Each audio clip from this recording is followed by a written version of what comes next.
तो next episode के शुरू में हम उसी पहाड़ी के सीन को देखते हैं जहां पर दोनों क्लैंस के बीच एक जबरदस्त फाइट चल रही थी। यहाँ इस फाइट के दौरान मास्टर टियन और एल्डर जोंग दोनों ही अपनी फुल पावर्स का इस्तेमाल कर रहे थे, जिस पर एल्डर जोंग कहता है कि तुम्हें क्या लगता है, ऐसा कभी नहीं हो सकता, चाहे तो तुम्हारे 1000 डेसिबल मेरे सामने आ जाए, मैं उन सबको चुटकियों में हरा सकता हूँ। वो फाइट के दौरान ये सब कह रहे थे कि तभी अचानक वहाँ पर डीमन मास्टर भी आ जाता है, जो कि एल्डर जोंग को बताता है कि हमारे हाथ से वो कुछ बच्चे निकलकर भाग गए। ये सुनकर मास्टर टियन मुस्कुराना शुरू कर देते हैं, जबकि दूसरी तरफ एल्डर जोंग को काफी ज्यादा गुस्सा आ गया था। वो उसे डरते हुए कहता है कि आखिर तुमसे ये गलती कैसे हो गई, अब मुझे कुछ करना होगा। और वो ये कहते साथ ही अपने साथियों से कहते हैं कि चलो हमें जल्द से जल्द समंदर के किनारे तक पहुंचना है, जिसके बाद आप देखते हैं कि वो अपने सारे डीमंस को लेकर वहां से रवाना हो जाता है। जबकि पीछे खड़े मास्टर टियन को भी ये बात समझ आ गई थी कि वहां पर जरूर कुछ बड़ा होने वाला है, इसलिए वो भी अपने साथियों से कहता है कि हमें अपने बच्चों की मदद करनी होगी, चलो इनका पीछा करो। और ये कहते साथ ही वो सब लोग भी अपने मैजिकल वेपन्स का इस्तेमाल करके उनका पीछा करना शुरू कर देते हैं। इसके बाद सीन शिफ्ट होकर ज़ियाओफन और उसके दोस्तों पर आ जाता है, जो कि आखिरकार समंदर के किनारे पर पहुंच चुके थे। ये लोग आगे बढ़ ही रहे होते हैं कि तभी अचानक इनको कुछ आवाजें सुनाई देती है, जो कहता है कि तुम लोग यहाँ पर क्या करने आ गए, अभी के अभी यहाँ से वापस चले जाओ, क्योंकि तुम लोग चाहकर भी हमें नहीं रोक सकते। यहाँ पर इन लोगों को सिर्फ आवाज तो सुनाई दे रही थी, लेकिन अपने सामने कोई भी दिखाई नहीं दे रहा था।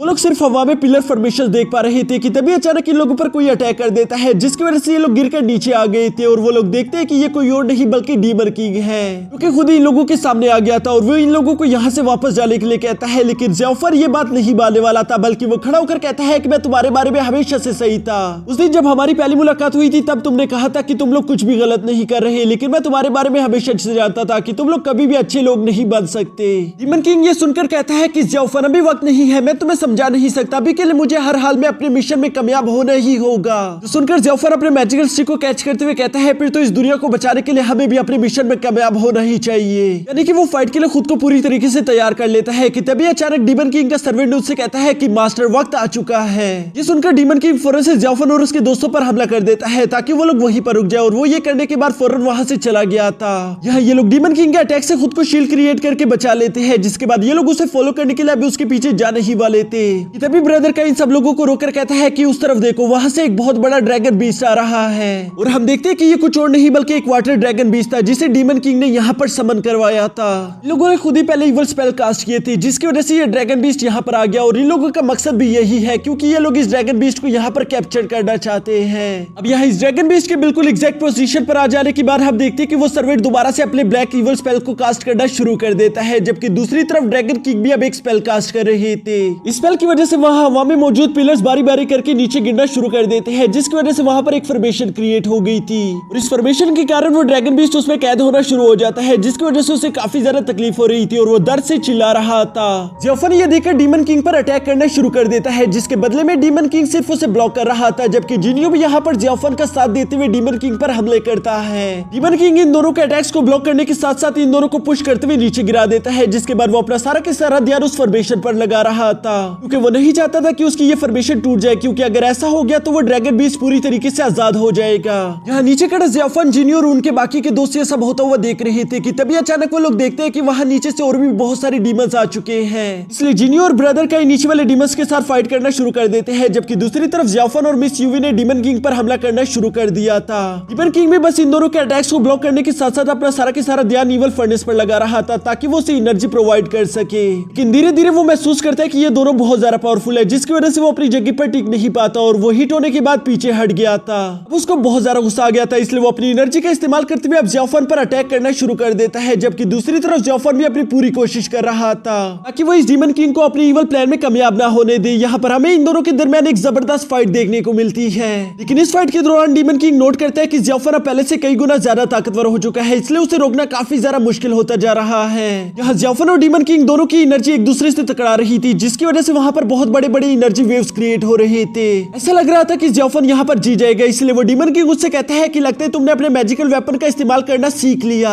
जिस पर ज़ियाओफन जवाब देता है कि हाँ, मेरा मैजिकल वेपन जानता है कि उसका शिकार सिर्फ डीमंस है और आज यहाँ पर ये तुम्हें भी जान से मार डालेगा। जो सुनकर डीमन किंग ने मुस्कुराना शुरू कर दिया था। वो कहता है कि बेवकूफ, मेरी 90% एनर्जी उस ड्रैगन किंग को वहाँ पर रोकने के लिए लगी हुई है, लेकिन तुम नहीं जानते कि तुम क्या कर रहे हो। अगर एक बार वो ड्रैगन किंग यहाँ पर आजाद हो गया तो लोबो माउंटेन में जितने भी मौजूद लोग हैं वो सारे के सारे जान से मारे जाएंगे।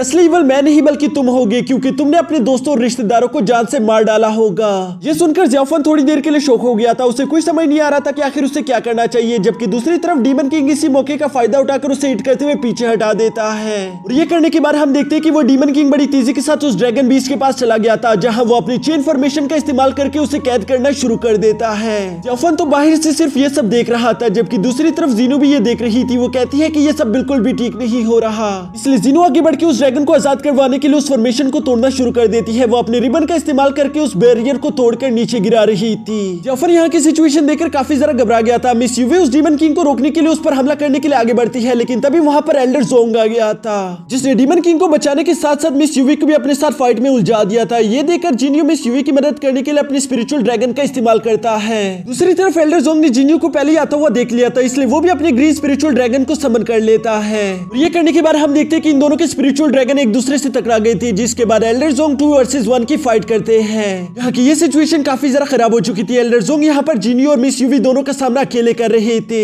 दूसरी तरफ डीमन किंग अपनी सारी एनर्जी लगाकर डीमन किंग को कैद करने पर तुला हुआ था, जबकि साथ ही साथ हम जीनू को देखते हैं जो कि अपने रिबन का इस्तेमाल करते हुए उस फॉर्मेशन को तोड़ रही थी। यहाँ लगातार काफी देर तक कोशिश करने के बाद आखिरकार हम देखते हैं कि उसने अपनी रिबन का इस्तेमाल करके उसे एक बैरियर को नीचे गिरा दिया था, जिसकी वजह से वहां पर मौजूद वो फॉर्मेशन वीक हो जाता है। और दोस्तों, जैसा कि हम जानते हैं कि डीमन किंग ने कहा था कि अगर एक बार ये फॉर्मेशन टूट गया तो ये वाटर ड्रैगन आजाद होकर अपने आपे से बाहर हो जाएगा, जिसके बाद लूबो माउंटेन पर मौजूद सारे के सारे लोग जान से मारे जाएंगे। और यहाँ पर हम वही सब होता हुआ देखते हैं, क्योंकि वो फॉर्मेशन टूट चुकी है और वो वाटर ड्रैगन भी पूरी तरीके से बेकाबू हो चुका है, जिसके साथ ही हमारा ये एपिसोड यहीं पर खत्म हो जाता है। तो दोस्तों, नेक्स्ट एपिसोड के लिए मेरे इस चैनल को सब्सक्राइब कर लो।